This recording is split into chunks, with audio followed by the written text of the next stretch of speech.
Hi friends, Murudeshwar నుంచి return అవుతున్నప్పుడు ఒక ఉడిపి హోటల్ దగ్గర ఆగానమాట. సో స్టార్టర్స్ అయితే బేబీకార్న్ చిల్లీ ట్రై చేసాం. దాని తర్వాత మష్రూమ్ 65 ఇచ్చాడు చూడండి, అదిరిపోయిందంటే మంచిగా క్రిస్పీగా ఫ్లేవర్ఫుల్గా ఉందన్నమాట.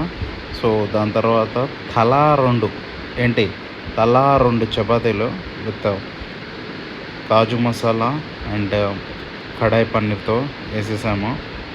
తర్వాత లాస్ట్లో ఒక ఐటెం ఉంటుంది. సో ఇప్పుడు చూపిస్తాను చూడండి మీకు.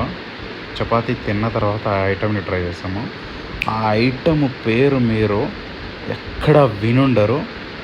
సో ఎవరైతే ఈ ఐటెం పేరు కరెక్ట్గా గెస్ చేస్తారో వాళ్ళకి లైఫ్ టైం సెటిల్ అని చెప్పేసి చెప్పొచ్చు.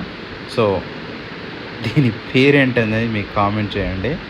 తర్వాత ఎక్కువ కామెంట్లు వచ్చిన తర్వాత నేను పక్కా చెప్తాను దీని పేరేంటని.